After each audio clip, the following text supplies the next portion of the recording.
Okay, so you're probably wondering, why am I wearing these metal cuffs and also this Black Sabbath t-shirt? That beautiful bride you're looking at was me. Yes, that was me. The reason I wore this outfit, meaning this, is because I was supposed to be doing an interview with a YouTube channel called Soft White Underbelly. But unfortunately, I got turned off because the guy wanted to offer me $100 to spill my guts about my life. I said, I'm worth more than $100. I normally don't wear stuff like this. That's how I was going to present myself during this interview and discuss about my past.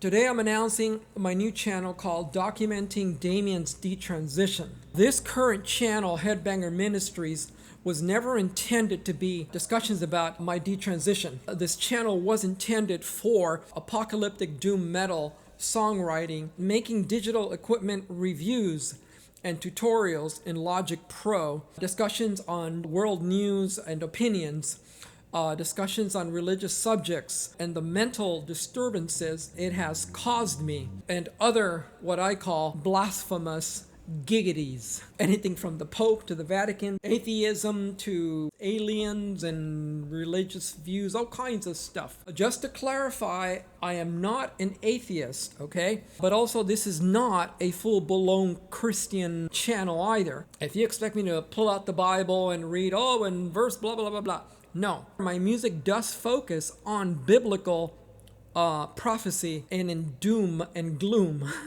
along with my personal experiences from the frustrations and even exposing certain hypocrisy among Christian sects. The new channel, Documenting Damiens Detransition, will be an extremely detailed and graphic history account of my life of living nearly 20 years as a transgender. I've collected hundreds of photographs also, and also video from my past, and many of them are very graphic, so I may also create a Patreon page membership to show those graphic images, because YouTube, I don't think they'll allow me. And I also want to be very blunt about what things I did, and I don't think YouTube will allow me to speak on them freely. So the only way I can do it is to create a Patreon page. I've been through the surgeries, and I still have my thing, which works very well. But I did go through hell with implants removal. I have videos from my surgeries and post-detransition surgeries, including raw silicone injections that cannot be removed. I have images of that also from the doctors. The trauma I live with continues, and my return looking as masculine as possible, to return looking as masculine as possible, is a daily mental struggle that I have to deal with. And it's just a trauma day after day after day. A few years ago, I returned to Hollywood, where my transition happened. I returned to Hollywood over at La Brea and Santa Monica Boulevard.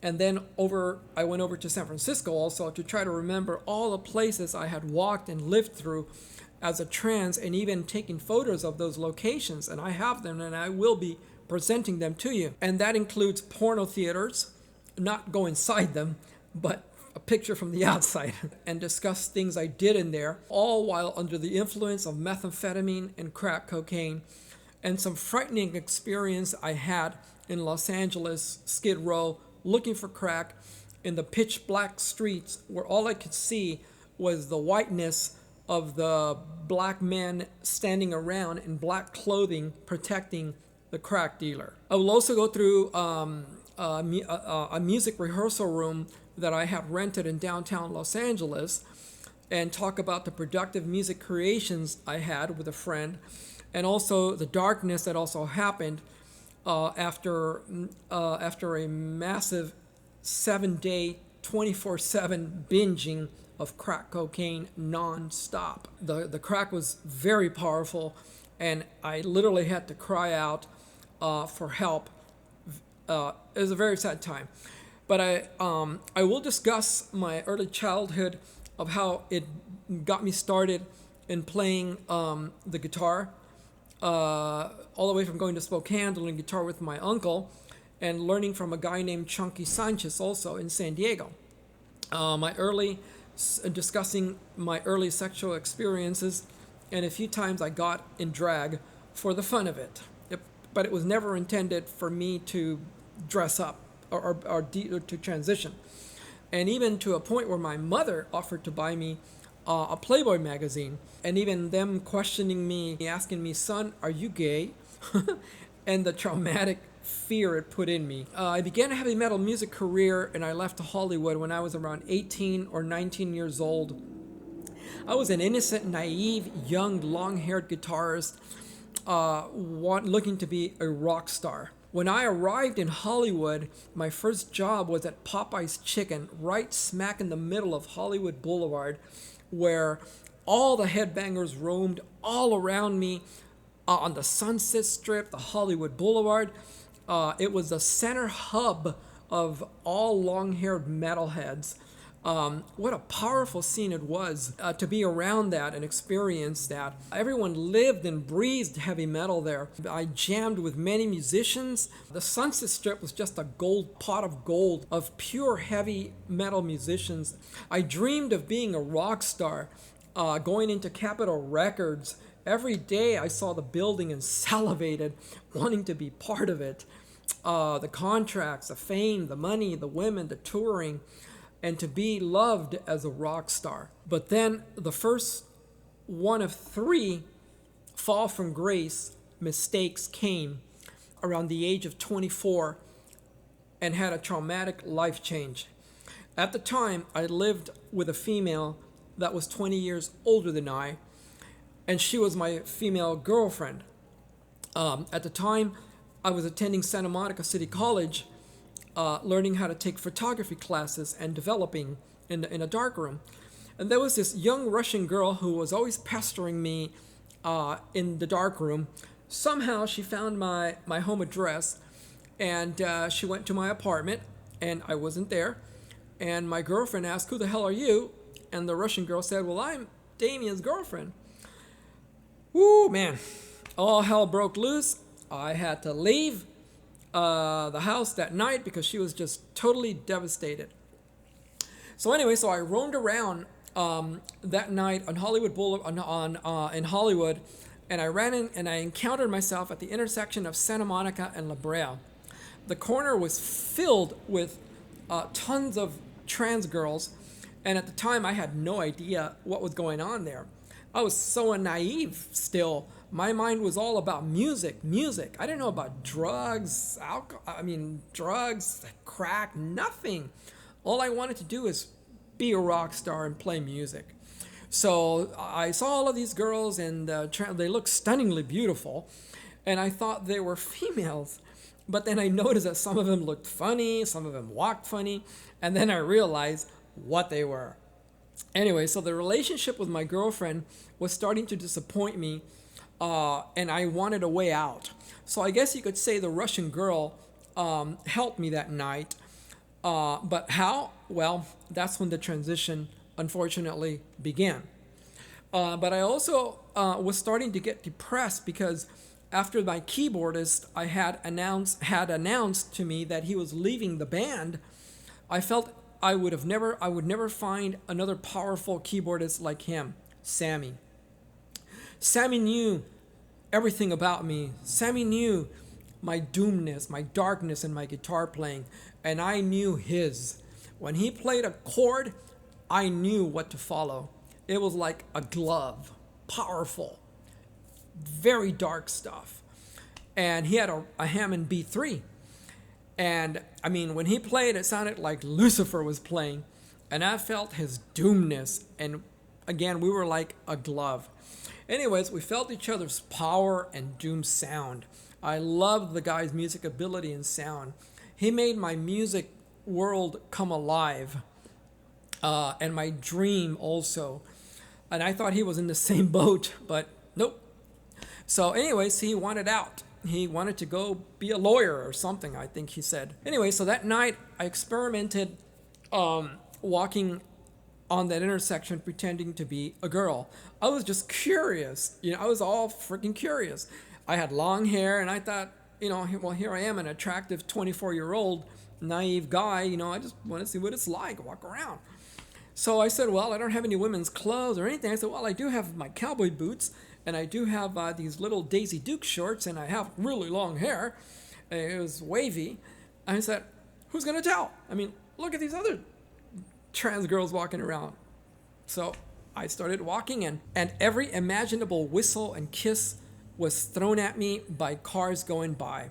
I felt loved, attractive, beautiful. I had no idea how attractive I was back then as a man, because I had an inferiority thinking that I was believing I was ugly. I was an ugly kid, but not that night. I also will go into details about the inferiority of the ugliness, but not one negative comment or hateful comment was made that night about me. That night, a handsome white male in a black Mercedes approached me and asked me if I wanted to have some fun with him.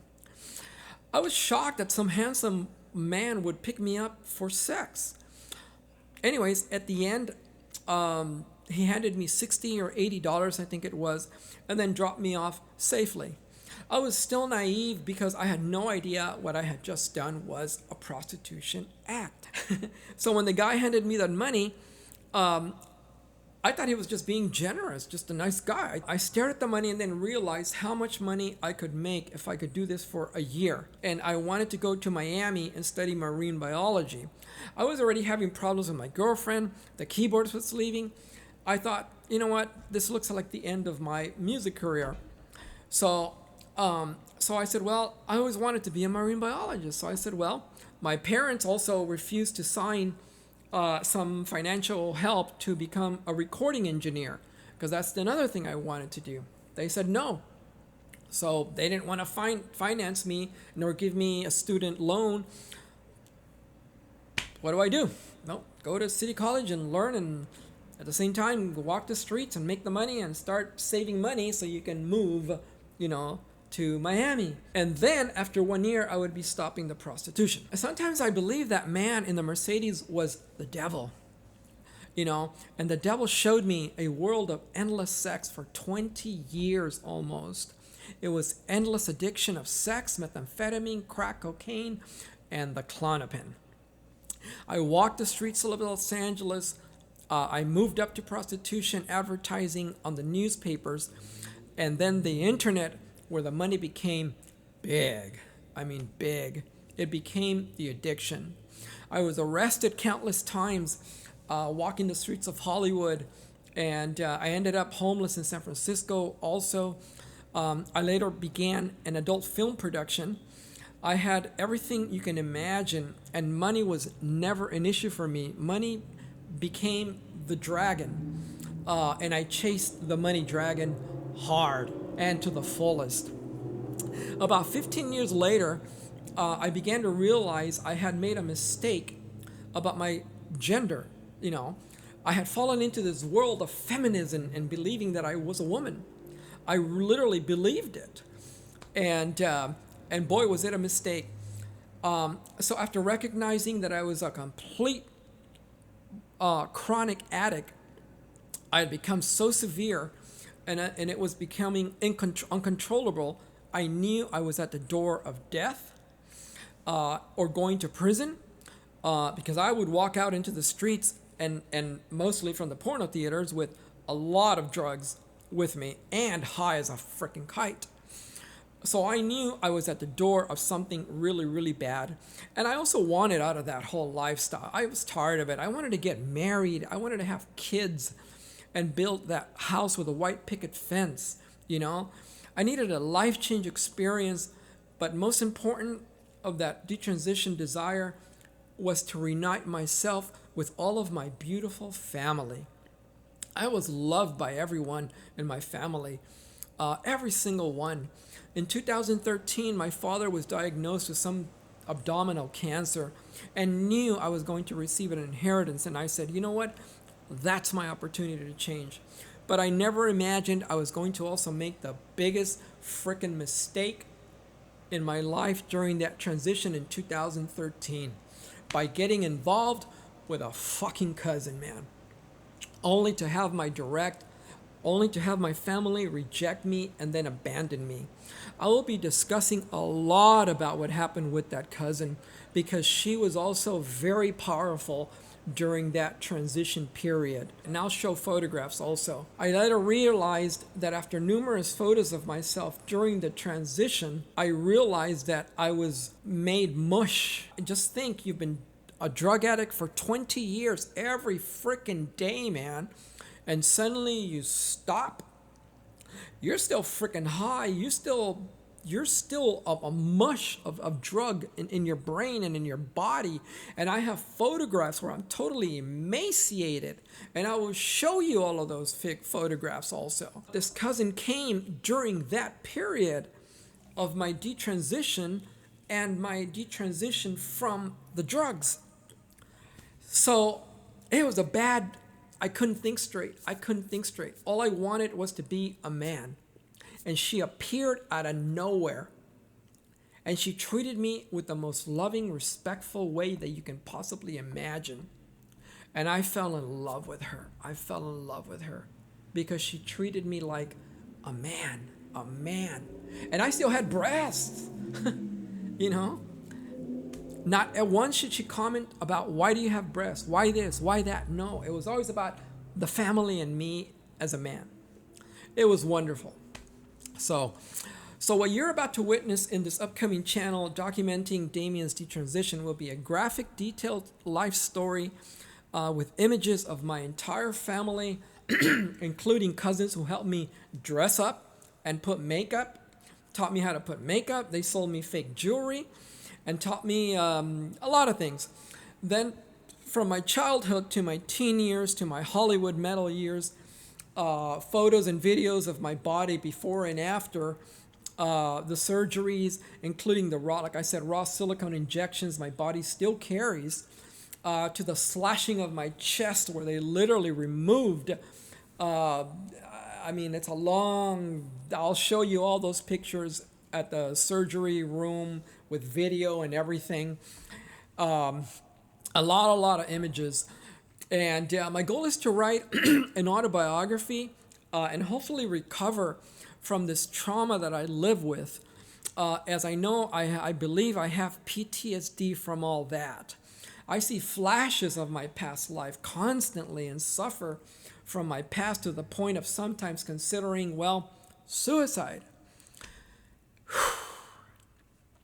But despite these thoughts, my gratitude is forever indebted to my dog, Max. Max has been a lifesaver for me and is so special because he has saved me during those suicidal times. And finally, is that I started this channel before about the detransition, but then I stopped because it was really hard due to struggling to relive so many painful, reminiscence of those times. And it was consumed with sadness and reliving memories of that. And I believe I'm able to carry on this time. And this is why I decided to announce this. I now believe I can manage to try one more time. Also, my plans are to seek help with other YouTubers who are detransitioners. I'm even thinking of writing to Dr. Phil, Oprah Winfrey, and also the Canadian psychologist and author Jordan Peterson, because I really would like some help. And I may reach out to Mark Laita from Soft White Underbelly and try to negotiate a payment because I'm worth more than $100. My story is worth a lot once I begin talking about it and wanting to publish an autobiography book. It's worth more than $100. It's an insult to be paid $100. My name is Damiens Sabatini. Damiens Sabatini is my stage name, was my stage name, and that's why I use that name, Damiens Sabatini. So I am Damiens Sabatini, and I am a detransitioner of 20 years. I lived as a female, a long-term survivor. I hope you will like and subscribe to my new channel, documenting Damiens Detransition. Thank you so much for watching. Keep an eye out for documenting Damiens Detransition. Thank you.